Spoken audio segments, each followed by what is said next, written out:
10 years ago, Heijun Wills went to South Korea on a journey similar to those taken by many children of adoption. She had hoped to reunite with her birth parents and find the answer to that essential question: why was she given up for adoption? She never could have expected what she found.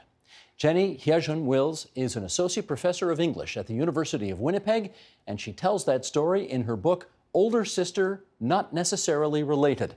And she joins us now for more. Jenny, it's great to meet you. Thank you so much for having me. Not at all. And congratulations, you got a Writer's Trust nomination for the book as well? Yes, so on that is not a bad release thing. date. Yeah, Yes, very good. Let me just read an excerpt of your book to get us started, and then we'll be off to the races. I was programmed to speak English, then French, and to place my fork and knife side by side on my plate when I had finished eating.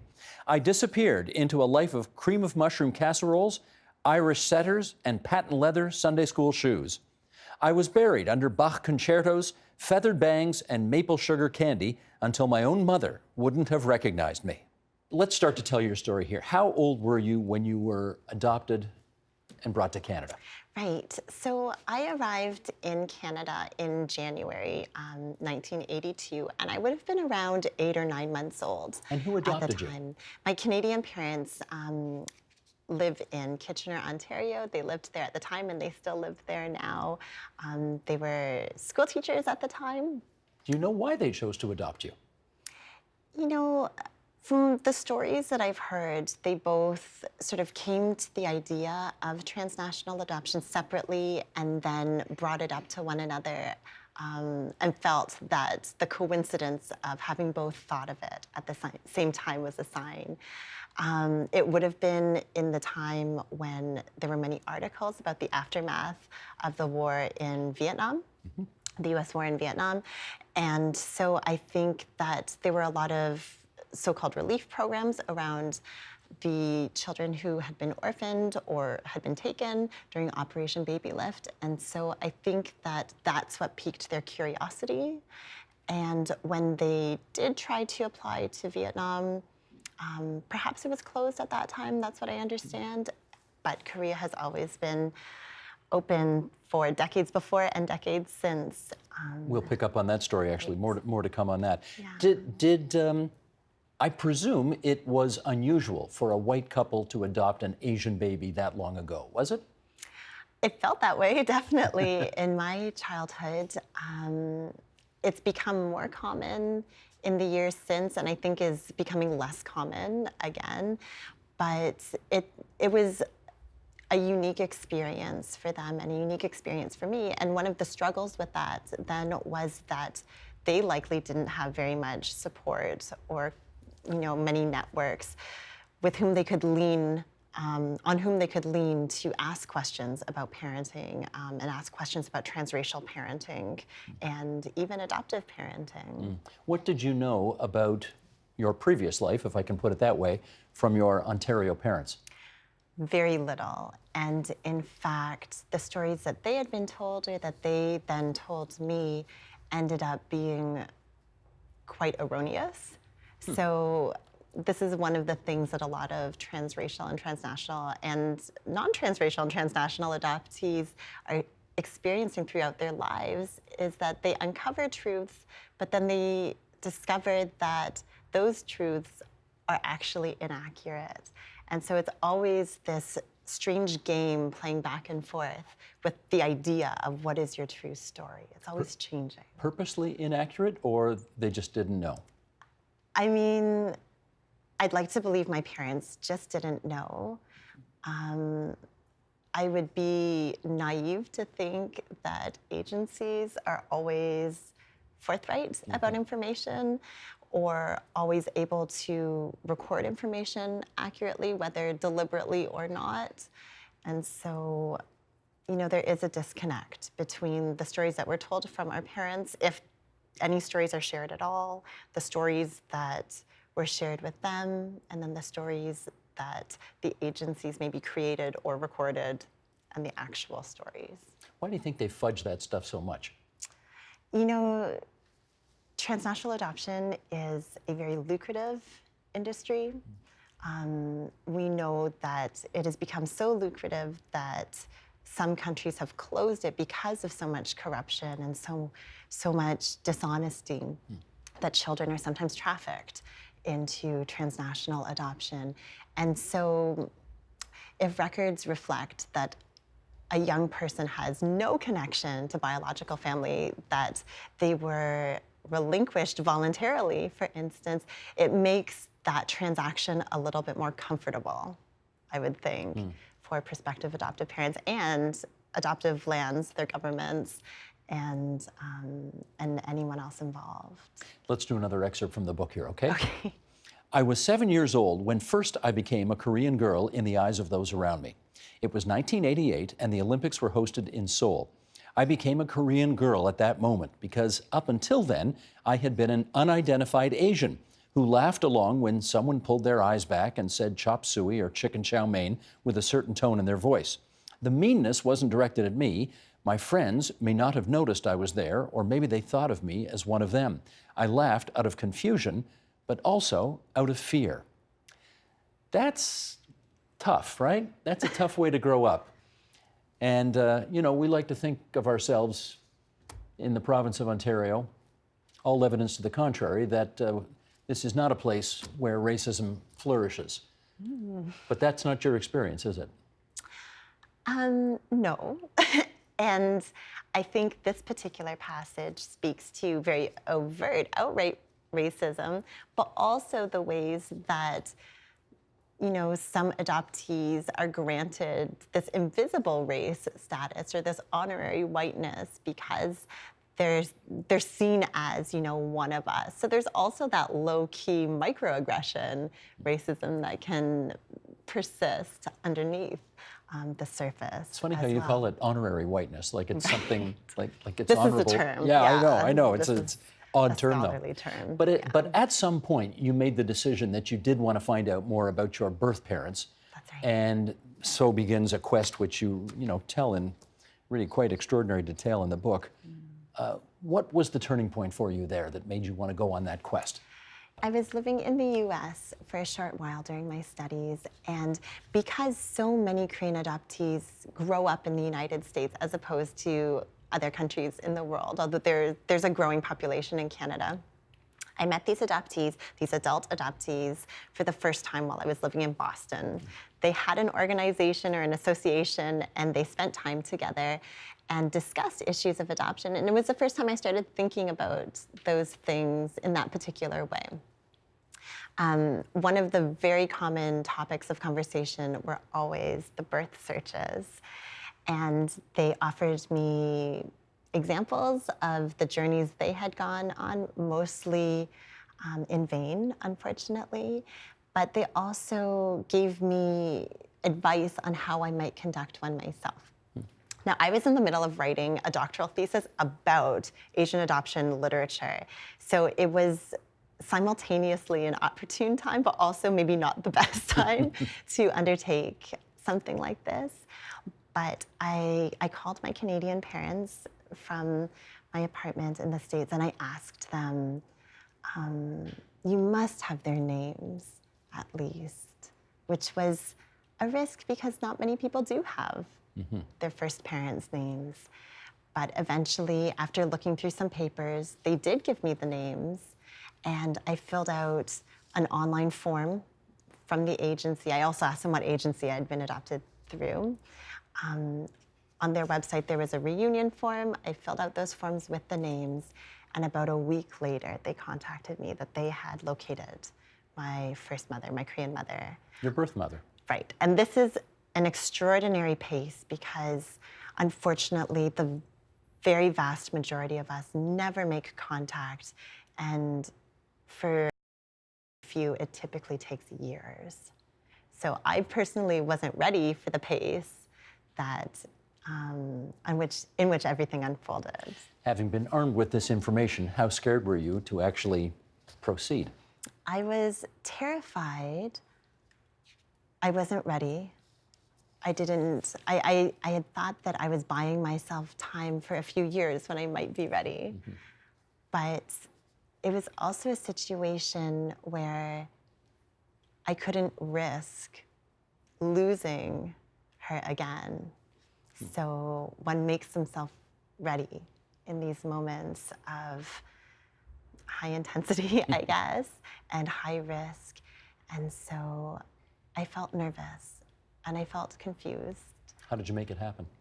So the agency insisted that I write her a letter, which is extremely awkward, I think. Dear Mom, why'd you give me up for adoption? Well, Love, Jenny. right. I mean, and also, I don't recall exactly what I wrote, but I do remember wanting to express that I wasn't angry with her and didn't blame her for things, that I understood all of the various social reasons that, that things like that can happen. I also, at that point, didn't realize what I do realize to be true now, is that one doesn't need to be the birth mother to relinquish parentage for transnational adoption of young people. But I struggled with what to call her, with how to draw her to want to meet me. Because the other piece is that sometimes when we do make contact, it still needs to be a secret because people have lives that they haven't, people in their lives that they haven't shared this past with. So you meet adoptees who only have a chance to meet their family once. And it has to be in the middle of the night, you know, in an alleyway, or it's only one letter to say, I'm glad that you're okay, please don't ever contact me again. So it was a complicated dance of wanting to express care for her, knowing that it may be the first and only communication, but hoping for something more. I don't want to give away too much of the story because we want people to read the book, but I do want to ask you about your Ontario adoptive parents and how they handled all of this. It was complicated for them. They were worried about me. They were worried about themselves, I think. Sometimes I wonder if people adopt from overseas because they assume it is the most closed of all closed adoptions. That there is no possibility of reunion. It's too far, it's too culturally different. The social customs are that it becomes increasingly sort of impossible or undesirable to make reunions. So I'm not sure if any of those thoughts were going through their minds either, but they must have been frightened because it probably was beyond what they could have imagined either. They try to talk you out of it? They were expressing caution to me, which is, I think, their way of trying to protect me. Sure, they don't want you to get hurt. Yeah, and that was a very high risk. But I had to explain to them that it was a risk that someone like me, or me specifically, couldn't not take. You met your birth father, right? That's right. Yes. Yes. How did that go? It was intense because when I arrived in Korea, I lived in Korea for 4 months during the reunion. I was there connected to a university. And I met my Korean mother and my youngest sister the day after I arrived. And over the course of the next few months, I learned from her, from other family members, about what had happened, about what kind of person my father was. And from my perspective, of someone who's always supporting first mothers, always supporting women, I really didn't want much to do with him. And I blamed him for everything, basically, and for some of the aftermath that happened in my mother's life and then in her relatives' lives as they were blackmailed by this information for years. But he contacted me through text message. The agency gave him my cell phone number. He text messaged me, and I decided near the end of my time in Korea that I would meet him. My mother went with me to the agency again to meet him, and it was very unlike when I met her. When I met her, I was very sort of wooden and unable to express myself because I was feeling so much. But when I met him, I kind of laid into him. And the agency worker refused to translate what I was saying, because we always have to have a translator with us because we can't communicate. You're in English, they're in Korean. Exactly. She refused to translate what I was saying. I was so angry with him.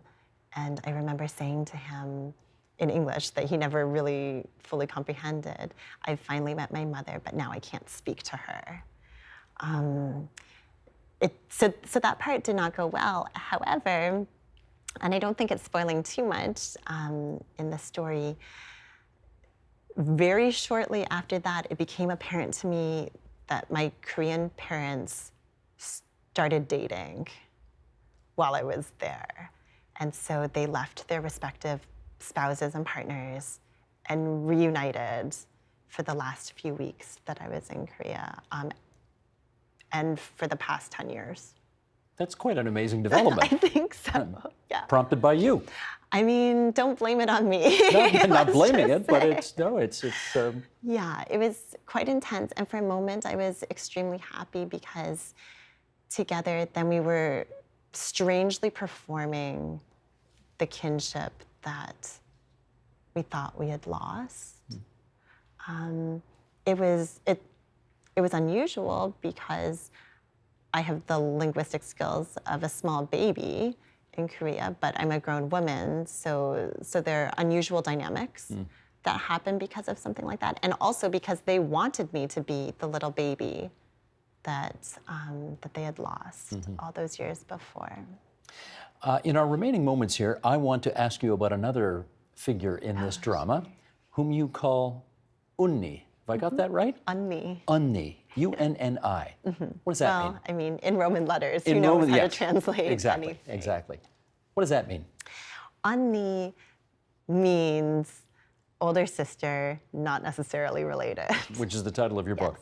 And in fact, Unni was the original title I had in my mind for the book. I'm glad I didn't go with that. So it's a little bit of a challenge for Anglophones to pronounce, I guess. Your publisher wouldn't let you go with that anyway. Right. They'll say, no one knows what that means. Right. But it means, from a woman's perspective or a girl's perspective, her older sister. It's an honorific, but it's also a way to express intimacy because it needn't necessarily be used for a biological sister. So it could be a close friend or a close friend of the family who's older than you if you're a woman. So that's And who is it a reference to? In my case, it's my literal eldest sister in Korea. She is a few months older than I am. We share the same father. And throughout the book, there are these one-sided conversations to her because she doesn't speak any English at all, and I speak very limited Korean. And we also have a complicated relationship because of what I represent in her life. And so, so these passages are a way of trying to have conversation with her that I know I never will. And so that's the importance of Unni in this text.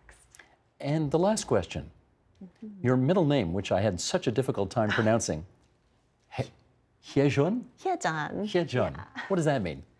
From what I've been told, it means grace and beauty, but I mean, I don't want to seem immodest, I guess. Well, let me, as an outside observer, say it seems an appropriate middle name for you. Thank you.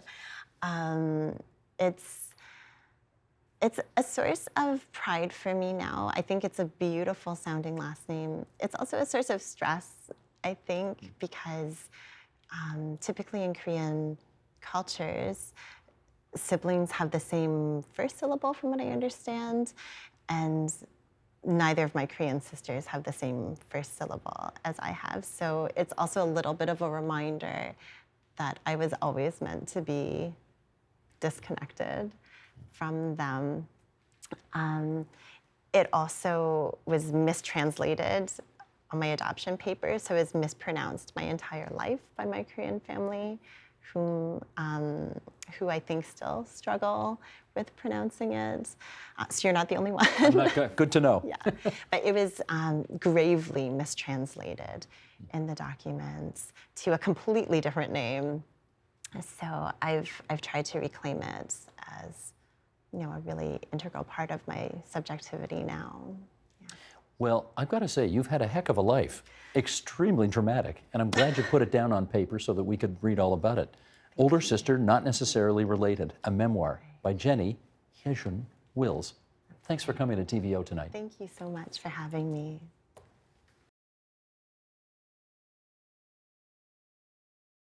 The Agenda with Steve Paikin is brought to you by the Chartered Professional Accountants of Ontario. CPA Ontario is a regulator, an educator, a thought leader, and an advocate. We protect the public. We advance our profession.